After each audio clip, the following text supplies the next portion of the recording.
Como que las ganas de jugar continúan a pesar de que el físico no nos da más. Si fuera por nuestros niños más pequeños, ellos no tendrían noche nunca, no descansarían nunca porque dicen, oh, otra vez hay que dormir. Mientras que algunos adultos depresivos admiran, sueñan, ambicionan la cama con esperanza. Los niños no quieren saber nada con ir a la cama y entonces uno le tiene que decir que los tiempos de oscuridad son para que descanses. En términos espirituales, creo que los términos de oscuridad, los tiempos de oscuridad, los tiempos de zozobra, de quietud, también nos preocupan porque sentimos como que Dios se aleja de nosotros. Así que cuando yo me puse a escribir el sermón el día sábado, pude sentir que el Espíritu Santo me decía, dile a mis hijos que la oscuridad es parte del plan, que el silencio es parte de mi amor hacia ellos. No es un sermón popular, no es algo que despierta muchos amén, pero es algo que tiene que ver con la vida real. Meditaba que el libro de Génesis termina con una sola familia, tan pequeña como para que la Biblia pueda enumerar cada uno de los hijos. Y luego vamos al libro de Éxodo, que es el segundo libro del canon bíblico, y comienza con una muchedumbre de israelitas que trabajaban como esclavos bajo el hostil faraón. Hay una brecha entre la primera familia, que tiene unos cuantos hijos, y de pronto la muchedumbre que trabaja como esclavos bajo el faraón en Egipto. En ningún lugar del relato se escribe lo que sucedió en los 4 siglos del medio. Hubo 400 años entre el último capítulo de Génesis y el primero de Éxodo. 400 años es casi el doble del tiempo de la existencia de los Estados Unidos en el mundo. 4 siglos donde el cielo, por alguna razón, se cerró o permaneció callado. Luego de ese silencio, de esa oscuridad, no hay registro de lo que pasó. ¿Qué hizo que esa primera familia de Génesis deviniera o terminara en esclavos sirviendo a Faraón? No hay una revelación, hay revelaciones históricas, pero no bíblicas, respecto a cómo llegaron hasta ahí. Pero allí están, son una muchedumbre, sirven como esclavos, y ahí en Éxodo aparece Dios, después de 4 siglos de silencio. Entonces, ¿por qué hace silencio el Señor? ¿Por qué a veces despliega su poder y hay momentos que por 4 siglos hace silencio? ¿Por qué? Porque creo que el silencio tiene que ver con su amor. Salmo 121:4 dice, he aquí, no se adormecerá ni dormirá el que guarda a Israel. Silencio no significa que Dios esté durmiendo. Silencio no significa que Él te deje de amar. No hay cosa más hermosa cuando alguien te dice, aunque no podamos estar juntos, porque no sé, el amor de tu vida está al otro lado del océano, tú dices, pero igual yo estaré pensando en ti. Miraré la luna a la misma hora. Oh. ¿Por qué? Porque no se adormecerá mi amor, aunque no estemos juntos, aunque no me oigas, dice el Señor, yo te sigo amando. Salmos 3:5 dice, yo me acosté, oigan esto para los chicos y para los grandes, me acosté y dormí. Pueden agregar, y ronqué como un hipopótamo, y desperté porque Jehová me sustentaba. ¡Aleluya! ¿Saben lo que es que te sustenta? Que duermes y te tiene en la mano. Es maravilloso. Su palabra indica que aunque estés descansando, el plan de Dios para tu vida continúa avanzando. Hay una gran cantidad en la Biblia de sucesos que se dan la victoria, empieza la victoria en medio de la oscuridad.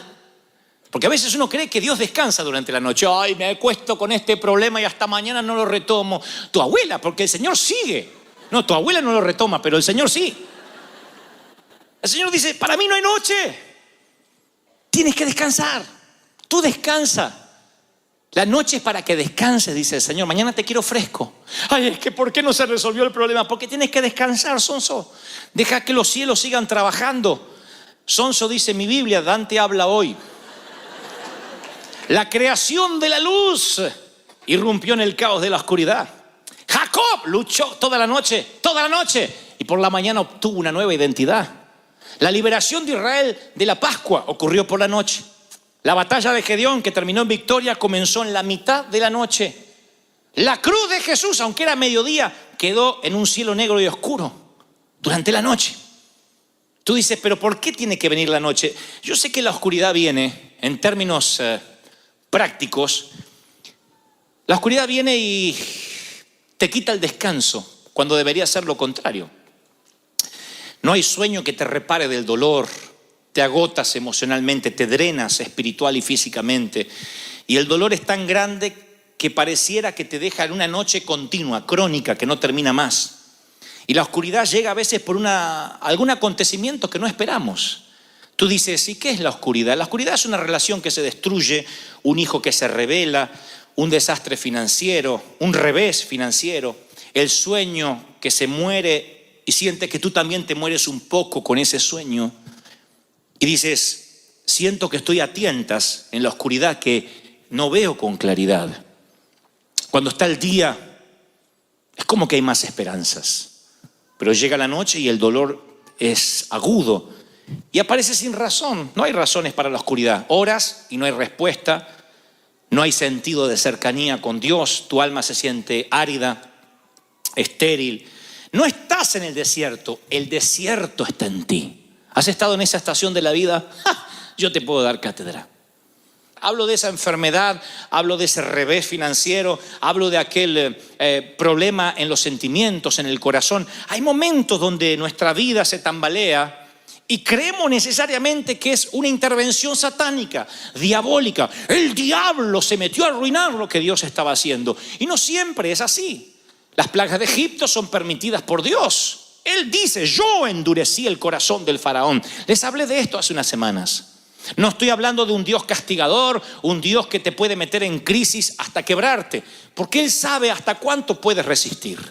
Él sabe de qué estás hecho y sabe qué es lo que te va a forjar el carácter, qué es lo que te va a hacer fuerte, qué es lo que te va a hacer invencible ante futuras crisis, ante futuras pruebas. Pero esos valles tienen que estar. Uno de los valles, una de las oscuridades que siempre te recordaré, es la que la Biblia describe como el valle de lágrimas. Literalmente el Salmo 84:5. Este es el valle, la oscuridad, donde vas solo y debes atravesarlo. Tiene que ver con los valles de la vida real. La Biblia dice que la vida va a tener estos valles. Así que hay un valle al que vas solo, hay uno al donde Dios te lleva y otro que ocurre a causa de tu llamado. Pero el primero es uno que va solo. Es la oscuridad que te lleva ahí porque tiene que anochecer para que también amanezca el día siguiente. ¿Me están siguiendo, sí o no? Dice la Escritura, Salmo 84:5, dichoso el que tiene en ti su fortaleza, que solo piensa en recorrer tus sendas. Cuando pase por el valle, por la oscuridad de las lágrimas, no se pone ahí a decir, ay, es que no voy a salir. Voy a morir acá porque así soy yo, así era mi cuñada, mi comadre. Dice no, cuando pase, dice no cuando se quede a vivir, cuando atraviese, lo convertirá en una región de manantiales. También las lluvias tempranas cubren de bendiciones el valle. Dice una versión, será bienaventurado aquel que pase por el valle de lágrimas y lo cambie en fuente. O sea, momentos de llanto, aprende a contentarse. Dios dice, esto es algo que te va a pasar en la vida. Y tú dices, ¿cómo pretendes que me contente en un funeral? No dice la Biblia que te pongas feliz, a menos que la suegra, no dice, celebra. No, dice contenta. Tienes que contentarte. ¿Qué es contentarte? Saber decir gracias por lo que me permites pasar, porque aunque me duele, aunque lastima a los fueros más íntimos de mi alma, sé que esto me va a fortalecer y mañana voy a tener fuerzas para lo que viene. Sé que algo Dios me quiere enseñar con esto. Es mi Patmos, es mi isla de destierro. Pero es aquí donde Dios va a abrir un vórtice y donde el lugar que yo creo que es territorio hostil, lleno de alimañas, Dios lo va a convertir en un sitio de comunicación divina. ¿Están recibiendo esto, sí o no? No estoy subestimando tu dolor. No estoy diciendo, bueno, avanza y ya está, piensa en positivo. No, la fe, ya lo dijimos, no sirve. Es la fe en Dios la que te levanta, el poder de la resurrección. Y el Señor me dice que te diga, yo sé que estás triste. Es el mismo Señor que lloró ante la noticia de la muerte de su amigo Lázaro. El Señor que lloró en el huerto de Getsemaní. Él sabe lo que son las lágrimas. No es un dios del Olimpo mitológico, esos Sansón, Zeus, que parecen ser superhéroes que nunca lloran. Él es alguien que lloró y que entiende las lágrimas, pero te dice, te he dado esperanza y esta oscuridad va a pasar, sea la que sea, la económica, la espiritual, la familiar, va a pasar, porque pensamientos de bienestar tengo para ti y no de mal. Oigan, lo diré otra vez. Me perdí muchas horas, meses y horas de mi infancia y mi adolescencia preocupado por cómo sería mi vida adulta. Me perdí mucho tiempo. Era de esos preocupones pensando, número 1, que nunca me iba a casar. Número 2, que nunca iba a tener hijos. Número 3, que nunca iba a trabajar. Número 4, que nunca iba a tener un auto. Número 5, que nunca iba a poder cambiar los zapatos despegados. Hoy les conté en el primer servicio que yo me recorrí la iglesia de Buenos Aires con un traje azul. No era un traje, era un saco azul, esos cruzados que se usaban antes. No tenía pañuelito de esto. Ahora confieso, era una media, un calcetín. Nunca nadie me dijo que lo sacara, sino hubiese salido así con... Pero era coqueto. Antes muerto que... El tipo andaba con la media. Estaba limpita, no es que... Estaba limpita. Yo pensé muchas veces que nunca iba a tener un traje más. Muchas veces pensé que a lo sumo cambiaría de calcetín. Pero nunca tendría un pañuelito de estos. No sé por qué. Si tan solo hubiese sido más maduro y hubiese entendido que hay oscuridades que pasan, que todo pasa en la vida, que hay que saber atravesarlo. David dijo, aunque pase, aunque atraviese, no dijo aunque me quede, aunque viva. Dijo, aunque pase el valle de sombra de muerte, no temeré mal alguno. ¿No debería darnos esperanza? Todo va a pasar, no te pierdas el hoy. No te pierdas el hoy, va a pasar. ¿Cuántos reciben esta palabra? Dígame amén. Número 2. El valle de la muerte, porque el primero de las lágrimas te toca ir por la vida real, pero el número 2 es la oscuridad que tiene que ver con la muerte. Y tú dices, wow, ese no me gusta. ¿Cuándo es que voy a ir ahí? Cuando Dios te lleve. No a la presencia, cuando Dios te lleva al valle de muerte. La Biblia narra que Ezequiel dice, la mano de Dios no es la mano del diablo. No sé por qué metemos al diablo en todo lo que no nos gusta. Cualquier cosa, el diablo. Me enfermo, es el diablo. Me duele acá, es el diablo. Tu esposa dice, viene mamá, el diablo. Bueno, ahí puede ser el diablo, ¿no? La mano del Señor vino sobre mí y su espíritu, oigan, me llevó en medio de un valle de huesos. Fíjense que hoy diríamos, bueno, este hombre está ahí porque se equivocó. Perdió la brújula, el propósito, no vive en victoria. Veo que dice el Espíritu me llevó a un valle de huesos secos. Es el Espíritu que lleva a Juan al destierro, a Patmos, a una isla de 6 por 9 millas, una roca en medio del mar Egeo. Es el Espíritu. Es el Espíritu el que pone a Cristo en la cruz. Y nosotros a veces atravesamos esos valles de muerte. ¿Qué tiene para decirnos el valle de huesos secos?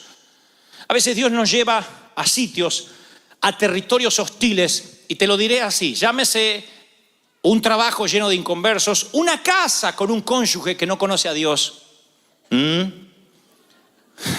Y uno se pregunta, Señor, ¿por qué hay tantos sitios donde yo podía estar? Pero dice el profeta, me hizo pasearme entre los huesos. Y había muchos huesos que estaban secos. Y me dijo, hijo de hombre, ¿podrán revivir estos huesos? Y yo dije, Señor, tú lo sabes. Cuidado con lo que respondes, porque a veces Dios te dice, ¿tú crees que tu hijo, rebelde, cabezón, que sale al padre y al abuelo, puede ser un siervo mío? Ay, no conoce a mi hija. Bueno, va a seguir un hueso seco. ¿Tú crees que puedo cambiar a tu cónyuge? ¿Tú crees? ¿Que puedo sacar? Bien, dijo la hermana, amén. ¿Que puedo sacarte de las deudas? ¿Tú crees? Hay a veces que Dios nos pregunta. Van a ver que cuando el Señor hace milagros, siempre pregunta. Ve a un ciego y le dice, ¿quieres ser sano? Parece una preguntonta. Es Como cuando uno se cae y te mira alguien y dice, ¿te caíste? No, siempre me revuelco hasta ahora en el césped.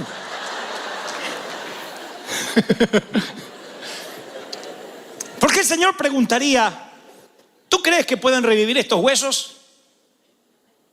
Y entonces me dijo, profetiza sobre estos huesos y dile, así dice el Señor, yo daré aliento de vida, soplaré de mi espíritu y viviréis. Les pondré tendones, haré que salga carne, los cubriré de piel, les daré aliento de vida, van a revivir y sabrán que yo soy el Señor. ¡Wow!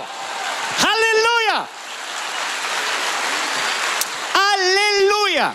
Entonces te diré, número 2, tú vas a las oscuridades de los valles, o al valle de los huesos secos, con un solo propósito: profetiza sobre lo que está muerto.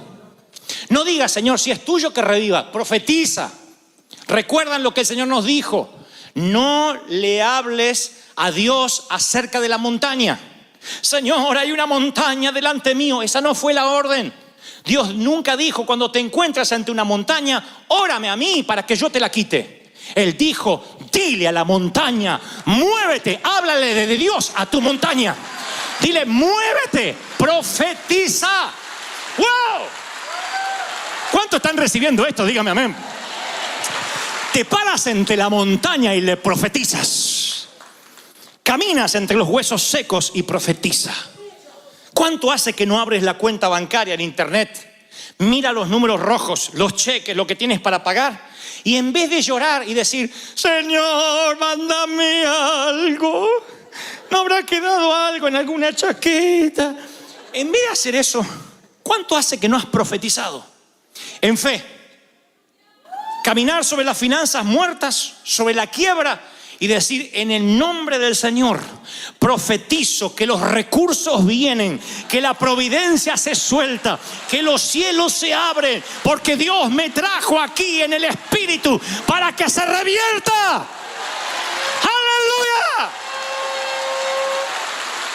¿Están recibiéndolo, sí o no? Profetiza. Espera que tu hijo se duerma esta noche y profetízale. Al grandote, digo, al mamut. Porque a los nenitos es fácil profetizarse, pero el mamut de 22, 18, con las patas peludas.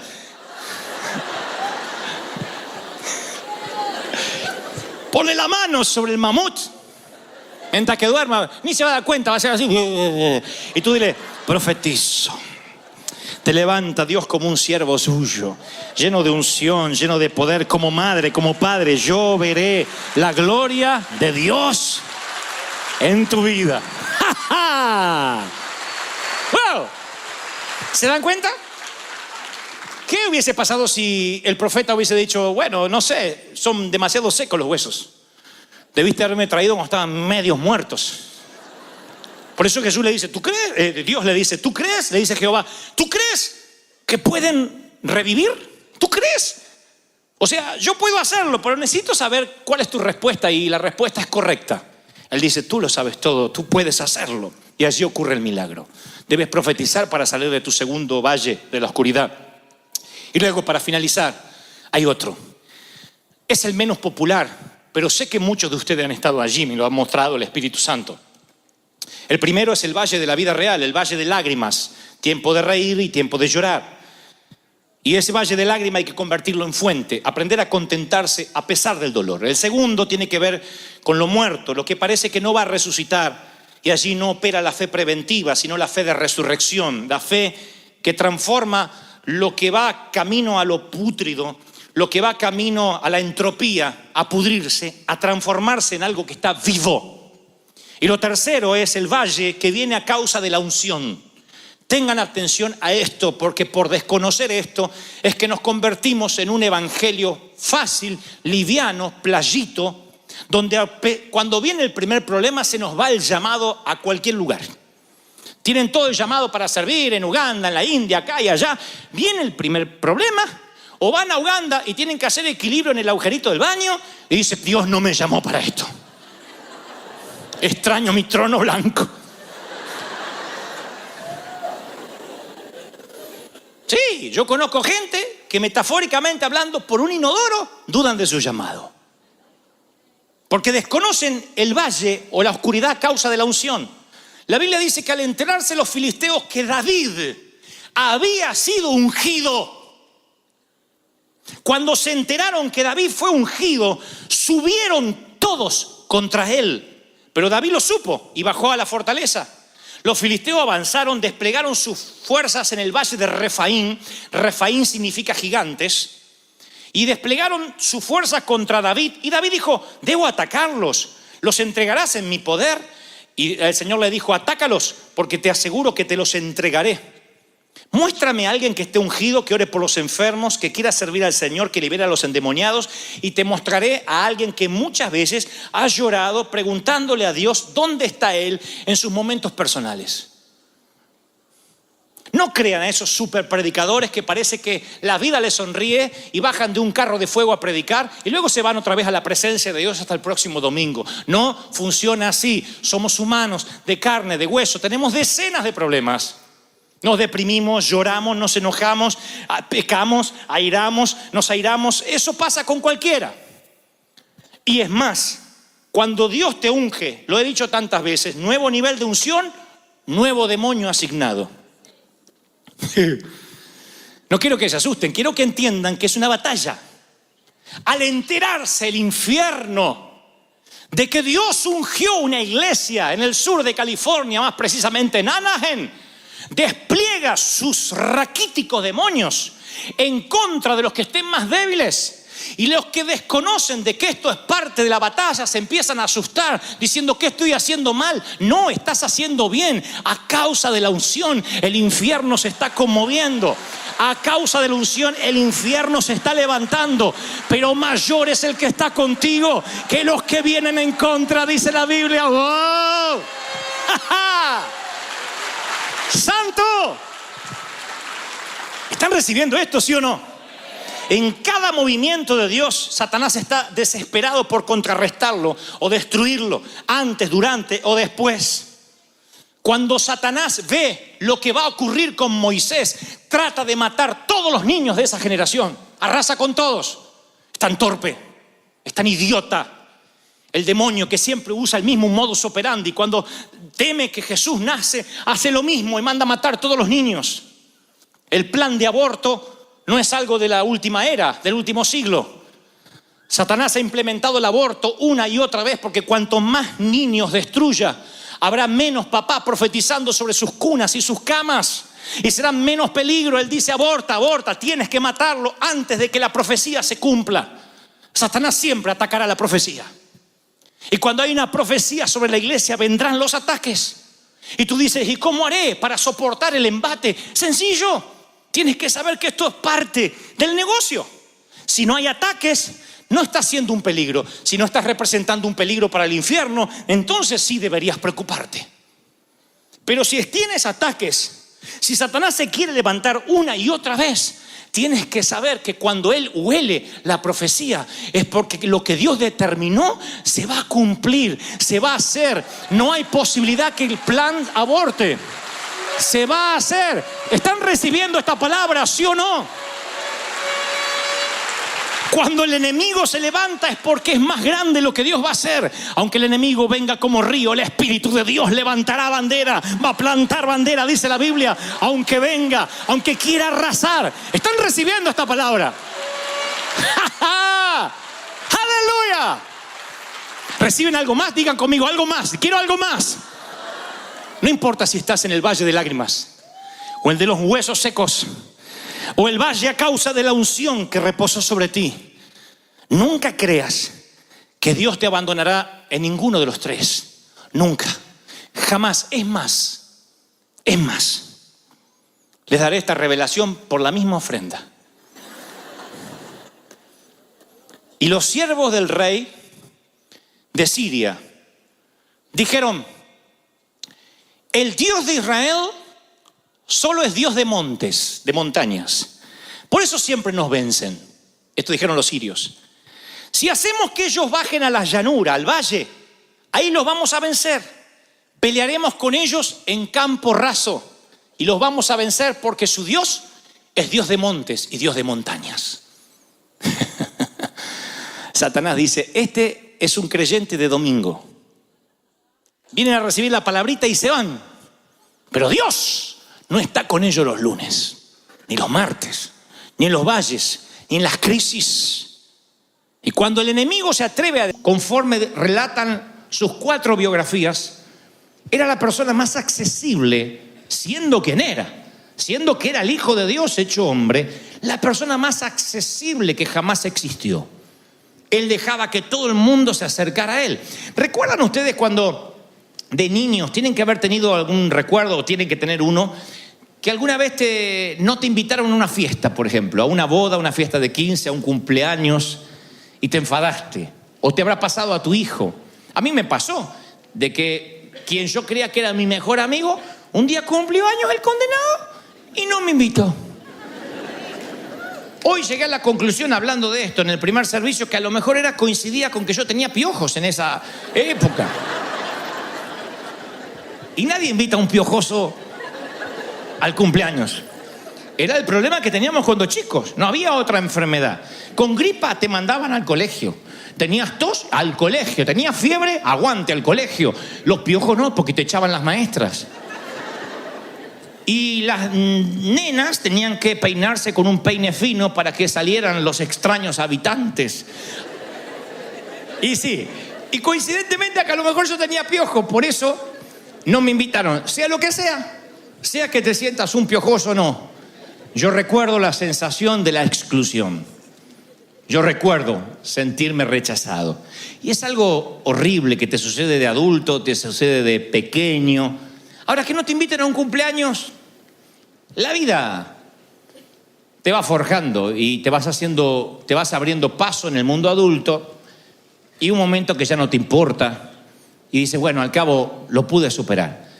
Pero ¿qué si sientes que el Señor no te invita? Hay de los que literalmente van por la vida, aún siendo cristianos, sintiendo que el Señor nunca los invitó, que están colados en la fiesta del reino, que viven en el reino, pero nunca verán al rey, que son como los parias, las personas piojosas, los que no deberían estar cerca del homenajeado. Y vamos por la vida con esa amarga sensación. Cuando yo leo detenidamente las páginas de las Escrituras hebreas, lo primero que noto es que Dios llama a su pueblo, mi pueblo. Le dice a Israel, ustedes son mi pueblo, linaje escogido, real sacerdocio, pueblo adquirido por Dios. Pero luego agrega, y seréis luz para las naciones. O sea, el Señor está diciendo, te estoy iluminando para que también ilumines. Como una luna tienes nada más que un resplandor prestado, para que también puedas iluminar. Pero los hebreos se sintieron una élite. En algún momento se sintieron una casta especial y tomaron las Escrituras, y para no dejar influirse negativamente por la cultura, utilizaron la Escritura para permanecer santos y separados del resto. Dijeron, ok, somos un pueblo linaje escogido, entonces veremos cuáles son las leyes que hace que nos merezcamos semejante adjetivo. Y empezaron a cumplir ley por ley, y el que no cumplía una de esas leyes, lo segregaban, lo discriminaban, justificaban la segregación. Y esta palabra, estas Escrituras, que debió haber sido el puente para que todo el mundo se acercara a Dios, se transformó en un arma para justificar la polarización, la segregación, la división. Y el que no cumplía las leyes entonces no era santo, no podía acercarse a Dios de ningún modo, no podía cualquiera entrar al templo. Han descubierto a la fecha letreros que todavía están allí escritos en su idioma original, que le decían a la gente, no pase de esta baranda, no atraviese más de esta barda si usted es gentil. Si usted no tiene la genealogía correcta, no entrará al corazón del templo. O sea, en otras palabras, no importa de qué tan lejos tú vinieras, tú no podías entrar al templo si no tenías la genealogía correcta. Había una élite, un pueblo que decía, somos el pueblo escogido. No para iluminar, sino para segregar, para excluir, para dejar fuera. En cierta ocasión el apóstol Pablo, la Biblia narra que él llega al templo porque tiene que terminar un proceso de purificación, e iba a dar una ofrenda, y va acompañado con un gentil, con un mundano sería hoy. Pablo le dice al gentil, quédate fuera, yo voy a entrar al templo. Y la palabra dice que los amigos gentiles que estaban afuera se quedaron para que Pablo a la salida les contara la experiencia. Quedaron fuera para que Pablo después volviera y les contara. El episodio aparece narrado en el libro de los Hechos. Y algunos santos que estaban dentro vieron al piojoso que acompañaba a Pablo. Y entonces dice que algunos hebreos de Éfeso y de Asia, judíos, lo vieron y comenzaron a amotinarse contra Pablo. Convengamos de vuelta la historia. Pablo no hizo entrar a los gentiles dentro del templo. Bien pudo haberlo hecho, invitarlos, pero él no quería herir ninguna susceptibilidad. Así que los dejó fuera. Pero los que estaban dentro inventaron una mentira diciendo, Pablo sí hizo entrar al gentil. Y dice las Escrituras en Hechos 21-28. Por Pablo, es el tipo o el individuo que anda por todas partes enseñando a la gente contra nuestro santo pueblo, contra nuestra ley, contra nuestro templo. Y además, el muy fresco trajo griegos al templo, profanando el lugar santo, llenándolo de piojos. Bueno, no dice eso la Biblia, pero es lo que quiso decir. Como resultado, toda la ciudad se alborotó, la gente se precipitó en masa, lo agarró a Pablo y lo sacó del templo a las rastras, e inmediatamente cerraron las puertas. El colmo. Inventaron una mentira, que Pablo había metido un gentil dentro del templo, que todos se habían contaminado y ahora estaban impuros. Y la palabra sigue contando que ahí se genera un alboroto, una escaramuza, y llega la infantería de Roma y arresta a Pablo. Más tarde Pablo tendrá que sacar su ID de ciudadano romano para conseguir su libertad. Pero el mal rato no se lo saca nadie, por gente que dice, estos tipos nos van a contaminar. Y este no es un tema antiguo que prescribió. Es algo que sucedió y sigue sucediendo hoy mismo. De manera tal que Pablo tuvo que escribir, ahora ustedes, los hispanos, los gentiles, la gente de color, los asiáticos, que antes estaban lejos, Dios los acercó mediante la sangre de Cristo. Estoy leyendo Efesios 2:13. Porque Cristo es nuestra paz. De todos los pueblos ha hecho uno solo, derribando mediante la cruz el muro de enemistad, hablando de muros, Don Trump, que nos separaba. La cruz anuló los mandamientos, los requisitos, y lo hizo para crear de todos los pueblos una nueva humanidad, una nueva raza, al hacer la paz, para reconciliar con Dios a todos los pueblos en uno solo, mediante la cruz. Y en la cruz se murió la enemistad. Él vino y proclamó paz a los que estaban lejos y a los que estaban cerca. Por eso todos tenemos acceso por el mismo Espíritu. Pablo lo deja claro en Efesios y dice, a ver, todo el mundo tiene el mismo acceso gracias a la cruz. Todo el mundo debería poder entrar al templo, entre otras cosas. El mismo acceso. Haga memoria o haz memoria la primera vez que te paraste fuera de una iglesia, esta o cualquier otra. La primera vez que realmente alguien te invitó, y estoy seguro que la primera vez te sentiste indigno y dijiste, yo no puedo entrar. Pero alguien te invitó porque la cruz es un puente, es una asesina de barreras. Eso es lo que es la cruz.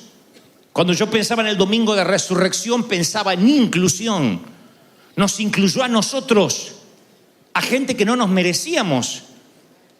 Uno dice, si alguien te lastimó, ve a la cruz. Y tú vas a la cruz, sí, alguien me lastimó, mi marido me fue infiel. Pero también el marido infiel tiene la misma invitación. Así que tú estás en la cruz, me metió los cuernos, y el que te metió los cuernos está al lado, sí, le metí los cuernos en la misma cruz. Tú dices, me dices que los dos tenemos la misma posibilidad. Exacto, todos los pueblos. La cruz siempre une. La cruz hace que el traidor y el traicionado estén a los pies de la misma cruz. Tú dices, me estafó, un condenado me estafó. Así que corre a la cruz y llora con él. Pero quiero que abran los ojos, porque es muy probable que si todo salió bien y si seguimos predicando como se debe predicar, quien te robó estará también a los pies de la cruz. La cruz nos une a gente tan disímil y diferente y diametralmente opuesta como somos los que estamos aquí. La cruz es acceso. Yo buscaba ayer la palabra acceso en el original griego. Pensé que iba a simbolizar puerta de entrada, rampa, lo que sea. Pero acceso significa audiencia con el rey. Audiencia con el rey. Todos pueden tener acceso con el rey. Piensa en el peor alcohólico que has conocido o que conoces. Ese alcohólico está a una oración de distancia de acercarse al Señor. Piensa en la persona más airada que conozca, esa persona que nació cruzada. Y esa persona que tú dices, no, ¿de verdad, Señor? ¿Desperdiciaste sangre en este? Bueno, tengo una noticia. Esa persona está a un paso de la cruz, a solo una oración de distancia de la misma cruz. El criminal más peligroso, el peor terrorista del mundo, Osama Bin Laden, antes de morir, pudo haber recibido a Cristo. Tú dices, no, después de lo que hizo, sí, después de lo que hizo. Y se pondrá peor, el peor jefe que conozcas o que actualmente tienes. Que tú dices, condenado, ya se va a morir, porque todo se paga, ya se va a morir, miserable. Yo te di ese jefe tuyo para que tú lo ilumines, para que tú seas templo, para que él se pueda congregar sin tener que venir a la iglesia. Y se pondrá peor, porque la persona más narcisista que conoce, la más agrandada, el más racista, está en la misma cruz, a una oración de distancia. La persona más odiosa que conoces, a una oración de distancia. De hecho, tú estuviste en un momento a una oración de distancia. Tienes que recordar el día que pronunciaste esa oración. Señor Jesús, te recibo, ven a mi vida, confieso mis pecados, reconozco que soy pecador y que moriste por mí en la cruz del Calvario. Ese día, una oración te acercó a la cruz, a la misma cruz de aquel que a lo mejor cree que se la merece. Entonces nuestras vidas son o imágenes de la cruz acogiendo a las personas para que tengan una audiencia con Dios. Realmente hacemos gala a la palabra embajadores, o somos el templo de Herodes, excluyendo a las personas mediante barreras y principios de segregación. O los excluimos o los incluimos. La cruz acoge, la cruz atrae. El templo de Herodes excluye. Los leprosos sintieron el toque de Jesús. Pudo haber sanado de lejos dando una palabra, sin embargo los tocaba. Leprosos gentiles, samaritanos, recaudadores de impuestos, pobres, oprimidos, paganos, pecadores, prostitutas, borrachos. Todos. El Señor los incluía. Y necesitarán la gracia. Necesitarán a un Cristo que los incluya. Un Cristo que diga, yo también morí por ti, a pesar de todos los esfuerzos que hagas.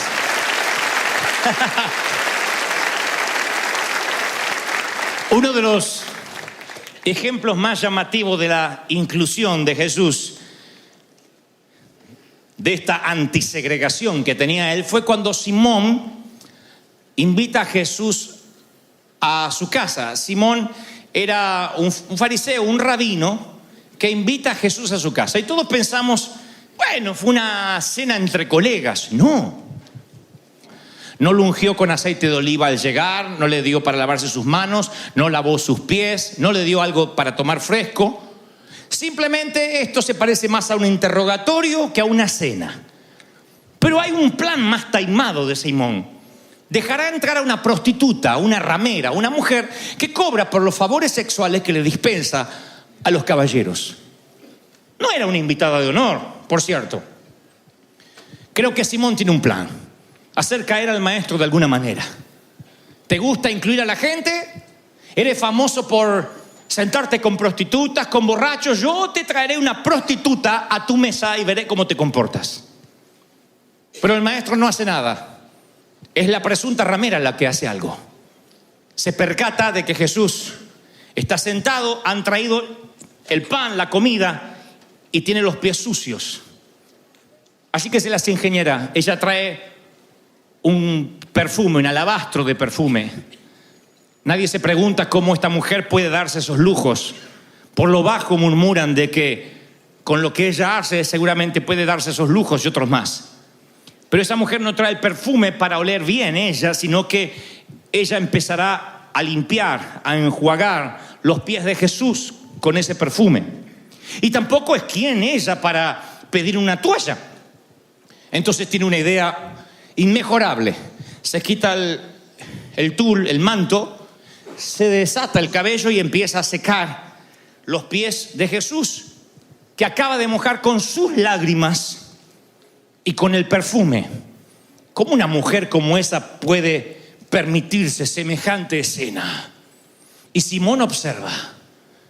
El maestro, el Mesías, el que se dice hijo de Dios, dejándose toquetear por una mujerzuela. Jesús sabe lo que está pensando su pésimo anfitrión. Y esto es lo que le dice: Simón, deja que te cuente algo. Simón dice: ok, nada me gustaría más. 2 hombres estaban endeudados con un banquero. Uno debía 500 monedas de plata y el otro debía 50. Como ninguno de los dos podía pagar, el banquero le canceló la deuda a ambos. Al que debía 500 monedas de plata y al que debía 50. Simón, tú eres un hombre inteligente, letrado por lo que veo. Resuélveme el enigma. ¿Quién de los dos crees que estará más agradecido con el banquero? Simón dice: supongo que el que debía más dinero. Así es, dijo Jesús. Y volviéndose a la mujer, pero sin dejar de hablarle a Simón, le dijo: ¿ves esta mujer? Ella vino hasta tu casa y tú no me has dado nada para lavarme los pies. Sin embargo, esta mujer me ha lavado los pies con sus lágrimas, con su perfume, y los ha secado con su cabello. Tú no me has saludado. Ni siquiera me diste un beso cuando llegué. Ella no ha dejado de besarme los pies desde que llegué, y los ha besado aún antes de lavarlos. Tú no me has dado nada para refrescarme. Ella me ha calmado los pies cansados con perfume. Impresionante, ¿no crees? Es que a ella se le perdonó numerosos pecados y está muy agradecida. Si el perdón es mínimo, la gratitud es mínima. Simón, como la tuya.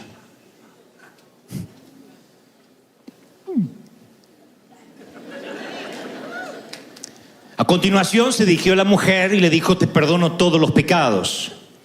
Y eso hizo que todos los amigos de Simón, los religiosos como él, murmuraran: ¿quién se ha creído para perdonar a esta mujerzuela? Pero Jesús los ignoró y dijo: ve, tu fe te ha salvado, vete en paz. Ese es el maestro que hoy celebramos que está vivo. Alguien que amaba las relaciones por encima de las leyes. Y yo creo que esto lo hacía Jesús porque él también conocía el rechazo en primera persona. Ahora, estoy seguro que los que estaban en esa mesa habían tenido por lo menos un par de noches con esa mujer en algún momento de su vida. Y se sentían avergonzados que esa mujer que pertenece a la otra vida oculta estuviera ahí. Todos esos habían estado desnudos con esa mujer. Nada más que ahora trabajaban de santos, era el día. Ahora se hacían la que no la conocía, que no conocía los sitios donde pernoctaba la dama. Por eso esa mujer les recordaba su propia miseria. Por eso segregamos, por eso hay hispanos que segregan otros hispanos. Porque ven otro hispano y les recuerda su propia miseria. Y en lugar de amar y de incluir, empieza radicalmente a excluir. Eso hacen los hipócritas. Como saben que tienen una vida oculta y algo que no pueden contar, entonces, ok, no hablaremos de mi vida privada, pero sí hablaremos de la tuya. Y esa es la manera en que los Simón creen que tendrán entre la espada y la pared al Mesías. Lo que menos imaginan que el Mesías incluye, seas prostituta, borracho, narco, Él te incluye, dice, tú eres parte de mi reino. Eso es lo maravilloso. Las relaciones están por encima de las leyes. Y el Señor ama tenerte en sus brazos. Ama que te acerques a Él como estés. Tú dices, como estés. Con estiércol en los pies, claro, Él sabe lo que es comer con estiércol en los pies. Él sabe lo que es la exclusión, sabe lo que se siente y Él nunca te dejará fuera. La cruz junta religiosos y ladrones. Y ambos claman, acuérdate de mí cuando vengas en tu reino. Y ambos tienen la misma audiencia con el rey. Te guste creerlo o no. La cruz hará que los predicadores y pastores de sanísima doctrina, con esposas que no se cortan el cabello, con la falda por aquí, accedan al cielo, junto conmigo. Y contigo. La cruz nos unirá. La cruz te pondrá en la misma audiencia con el rey. Y nos incluirá a todos. Solo tienes que asegurarte que estés bajo la cruz correcta, donde está el Hijo. Oigan, esto que les contaré para irnos es una historia verídica que cada vez que yo la leo o la relato me impacta como el primer día. Un viudo muy rico tenía un hijo al que amaba profundamente. Era él solo con su hijo pequeño. Y entre otras cosas, el padre, este hombre, este caballero, era un aficionado al arte. Y salía a dar vuelta por el mundo y solía comprar obras invaluables de Rembrandt, Monet, Van Gogh. Un día su hijo creció, el ejército lo enroló y fue llevado al frente de batalla. Al poco tiempo le llega un telegrama al padre que su hijo había sido abatido en la línea de fuego. Pocos meses después llegaría el cuerpo de su hijo en un ataúd envuelto en bandera. Pero el padre, dicen, nunca jamás se sobrepuso, nunca fue el mismo. Y una Navidad que el hombre estaba pasando solo, golpean a su puerta y cuando la abre ve lo que parece ser un ex militar por su porte, por su corte de cabello, y efectivamente lo era. Le dice al Señor que él fue el compañero de pelotón de su hijo, que estaban en el mismo sitio, en la misma trinchera cuando su hijo fue abatido. Y le dijo, su hijo me contó la afición que usted tenía por el arte, o que tiene. Así que me permití, cuando yo estaba allí con su hijo, hacer un retrato de él. No soy un Monet, no soy un Rembrandt, pero es lo más parecido que pude hacer y estoy seguro que usted quisiera conservarlo. Ese fue el mejor regalo para el caballero. Estaba el hijo dibujado en un portarretrato, lo colgó sobre la chimenea y ahí estaba, entre todas las obras de arte, el retrato de su hijo, amateur, por cierto, con una firma desconocida. Y finalmente un día el caballero murió. Y fue muy conocido en todo el mundo que los grandes coleccionistas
Walking through the city, lights flicker out. Silence screams from broken souls, no doubt. Concrete jungle traps us grinding down. Lost in the echo, shadows pull me drown.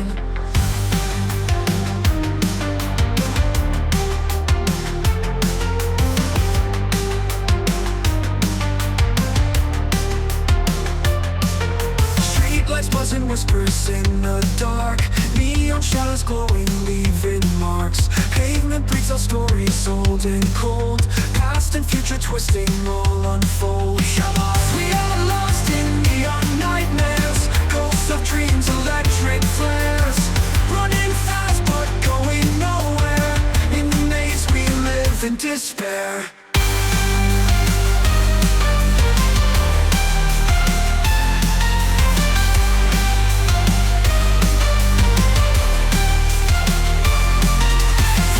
Rise mechanical and raw. Vocal cords electric through the straw. Wires tangled, clenching like a vice. Heartbeat sings with thunder, rolling dice. Falling stars and shattered glass confound. Broken mirrors scattered on the ground. Synthetic whispers tell us we're alive, but the ghosts of dreams begin to thrive. Hearts electric, pulses racing. We're lost in time, nowhere we'll ever learn. Haunting melodies, they fade away, but the memories are here to stay.